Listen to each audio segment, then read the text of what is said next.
Hello, my wonderful, beautiful friends. Welcome back to r/EntitledPeople, where people think they can do no wrong and always get what they want. Guys, so in this episode, you're gonna hear 3 super entitled stories. So the first story, OP talks about her entitled mother-in-law, who hates her cooking. The second story, a Karen uses a bookstore as a babysitting service, which is absolutely ridiculous. And we'll finish up with a Karen threatening OP. My friends, get ready to shake your heads at these people, and I do hope you enjoy the stories, and hit that subscribe button for future tales. Let's dive in. So, due to reasons, my mother-in-law had to move in with my husband and I for a while.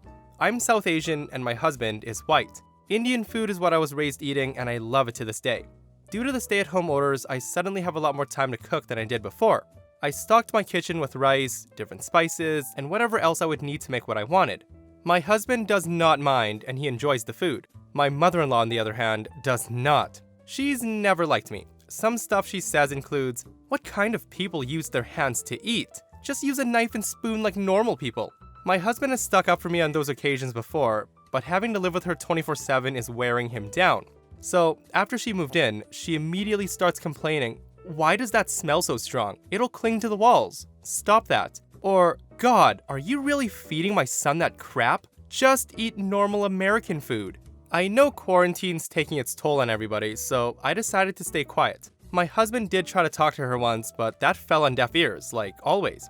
So, I woke up yesterday morning, I go downstairs to chat with my husband and mother-in-law. I go to the kitchen, open up my pantry, and there is nothing. My rice, my spices, my flour, everything has been cleaned out. I had a rice dispensing machine that I got a few years back, and that was missing too. And then, I go to the fridge, and besides milk, bread, butter, jam, and eggs, there was nothing. She threw away almost 2 weeks worth of food. I get my husband and ask him what happened to the food, and he looks in confusion until mother-in-law pipes up and says that she threw everything out. When I asked why, she simply says, "My child isn't used to eating your types of food. Just make him what Americans eat. I also don't like the food, and you should cater to me as a guest." And heck did that piss me off. She has this insane thing about not acknowledging that I'm American. Or when she does, she tells people that I got my citizenship through marriage. This is wrong on all accounts. I was born here, and so were the last 4 generations of my family. So this was back when all the virus stuff was happening, so I go grocery shopping and they were out of stock on basically everything. I come home and she still has the audacity to ask why I'm not cooking like I usually do. After all that, my husband and I called his sister to ask if she wanted to take in mother-in-law. We told her what happened. After all the shock and horror, sister-in-law goes, "Ask her to pay you back. She's received her stimulus money. She should have enough." Now, this was news to us. Sister-in-law confirms that mother-in-law told her that she's got it already, and I lost it. She moves into my house, she leeches off us knowing full well that my husband and I have taken financial hits due to the pandemic, and she gets her stimulus money and does nothing. I wanted her out of my house. Husband finally gets that I'm being serious and does something about it. So, long story short, he told her that she needed to pay us for the groceries and leave, and she fought it for a few hours saying, "My son won't throw me out. This can't be his idea. This has to be your idea." My husband had enough of the whining and told her that she pays up and gets out, or our entire extended family will know exactly why she's being booted from the house. That scared her into compliance. So the antics did not end there though. So while she was packing her things, she would forget, and she would walk around the house wearing her shoes, or put her shoe-clad feet on my couch. Not wearing your outside shoes inside the house is a cultural thing. And yesterday, I made paneer. The look on her face when she realized that I could make Indian food with nothing but milk and lemon juice was absolutely priceless. She left a while ago. We got our money back, and I'm ordering stuff from Amazon. I told my family what happened, and they'll be sending me a care package of rice, flour, and my favorite spices to tide me over, until I can get my hands on my own. Guys, I feel so bad for OP to have to put up with a horrendous mother-in-law like that. I'm glad she was kicked out of the house. Not liking different cultural food is one thing, but to throw away somebody's groceries and then refuse to pay them back is absolutely on another level of entitlement. I'm sorry, but she needs to learn that there's a lot more food out there than steak and potatoes, hot dogs, and hamburgers. OP definitely did a great job of keeping cool though. How many of you would have kicked her out on the spot?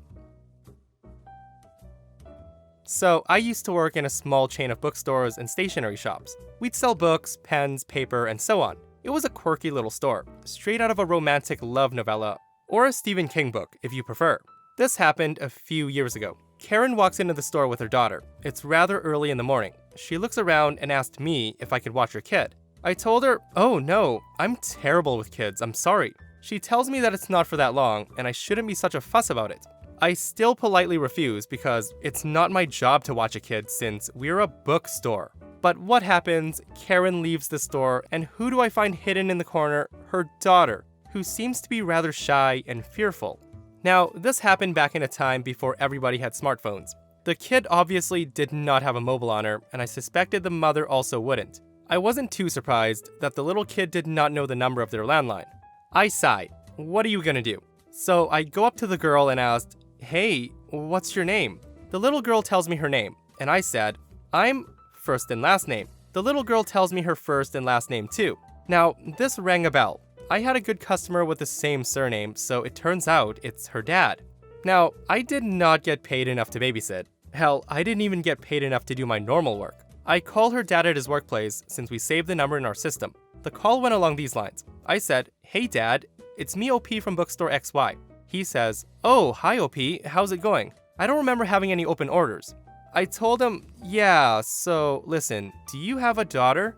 The dad was confused and asked, "Yeah, why do you ask?" I asked what her name was. I just wanted to ensure it's really her dad and not just a stupid coincidence. Dad apologizes for his wife's behavior and tells me he's gonna pick up his daughter as soon as possible. Thankfully, the dad arrives in about half an hour, and the girl runs to him and hugs him, crying that mommy was mean to her. Dad soothes her and thanks me for babysitting her. He gives me a bottle of wine and buys something small from the store. He then goes and says to me, "If she shows up again, could you not tell her that I picked up our daughter?" I asked him, "Why?" And he responds, "If you don't feel like it, you don't need to. It's rather complicated and you did so much for us." So the dad leaves, and in the evening, Karen shows up. Just to point out, she dropped off the daughter at about 9 a.m. It was now about 5:45 p.m. Karen says, "Where is my daughter?" So me, already chugged about half the bottle of wine and thus a little boozed, said, "Your what?" "My daughter. I dropped her off in this store and you were here. Remember, you took her." So me being way too drunk for work said, "Your what?" Karen was on edge, and thus I did what I thought was the smartest thing to do. I told her a guy came into the store and picked her up. He seemed nice. He gave me some wine for her. Now, at this point, I expected her to explode and attack me, but she just left the store. A few weeks pass and the dad and the girl come back to the store. They're both incredibly happy to see me. The dad asked me if I got a few minutes, and an excuse not to work. Obviously, I took the time for customer service. So long story short, they were in the middle of a divorce when Karen dropped off the daughter at our store. One of the reasons that dad wanted to divorce Karen was that Karen was not nice to the daughter. Now, in my country as a male, it's rather hard to get custody for your child, no matter what. The daughter wanted to be with dad, but that does not matter. So in the end, Karen dropping off the daughter at our store was a gift from the heavens. And this is where the story gets good.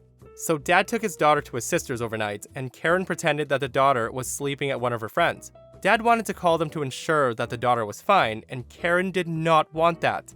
Dad pretends to call the daughter's friend, and she did not know where the daughter was. Karen claims that she dropped her off at her friend's. Now the dad fakes panic and involved the police.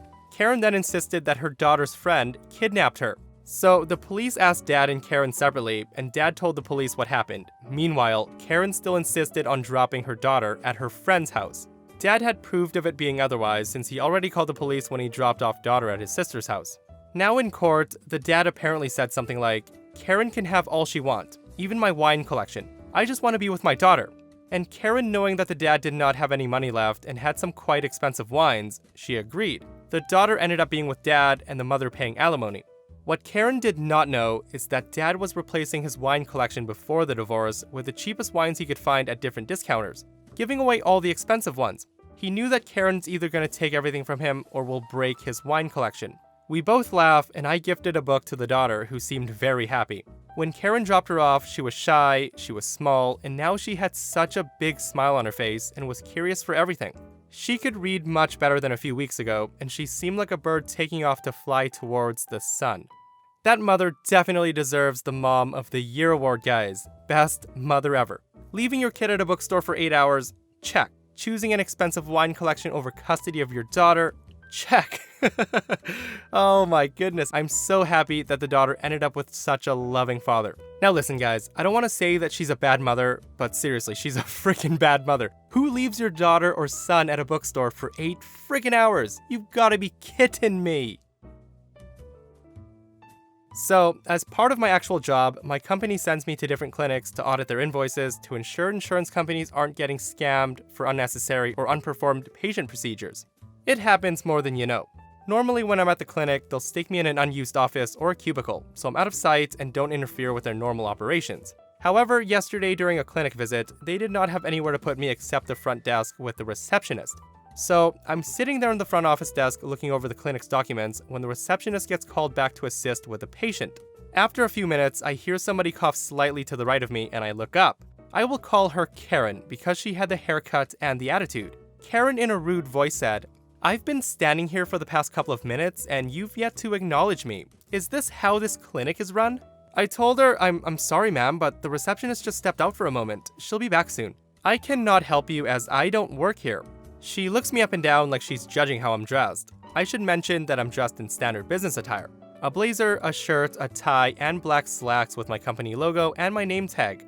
Karen says, "How stupid do you think I am? You're sitting in front of a desk in a clinic, dressed like that, and you don't work here? I should file a complaint against you with your boss." I told her, "Listen ma'am, I've already told you I don't work here. Take it or leave it, but I work for this company," and I hold up my badge. So Karen, now infuriated, says, "How dare you? Do you know who I am? My husband works with the owner of this clinic and he'll be hearing about your poor customer service skills." Me, still looking down at documents, says, "Good for him. I repeat, I don't work here. Wait for the receptionist."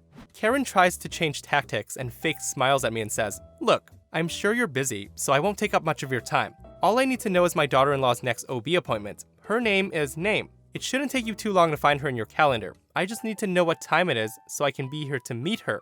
Now, I'm now looking at her and said, "Are you deaf? I've already told you that I don't work here. Even if I did, you're asking me to violate HIPAA laws. Do you know how serious that is? You need to ask her directly if she's willing to have you with her, but I doubt it." Karen then says, "You don't know what you're talking about. That girl should have told me when she was scheduling her first ultrasound. That's my grandchild in there, and I need to be with her to see him. Now tell me when her appointment is, otherwise I'll have you fired."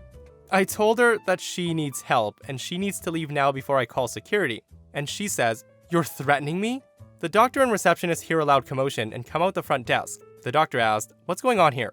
I told him that this woman does not understand that I don't work for you and she's trying to find out her in-law's appointment. Karen's now panicking and says, "Your receptionist has been useless and won't give me the information I asked for. He needs to be fired." The receptionist looks at Karen and says, "He doesn't work here." And she intercoms the security office and says, "Hi, we need a guard to come to the office 123 to escort someone out. She's disturbing one of our vendors." Once Karen realizes that she's about to be escorted out, she says, "I'm not leaving. I have a right to know how my grandson is doing. I have a right." So she starts shouting profanities at us for a couple of minutes when a burly security guard arrives and he tells her to leave, otherwise he'll call the police for trespassing. She refuses, so he grabs her by the arm and drags her screaming out of the office. That was the last I saw of her, but the receptionist called the daughter-in-law to inform her what just happened. After the call, the receptionist laughs and tells me that the daughter-in-law did not want the woman anywhere near her and her baby-to-be. It seems her and her husband are no contact, which explained a part of the craziness.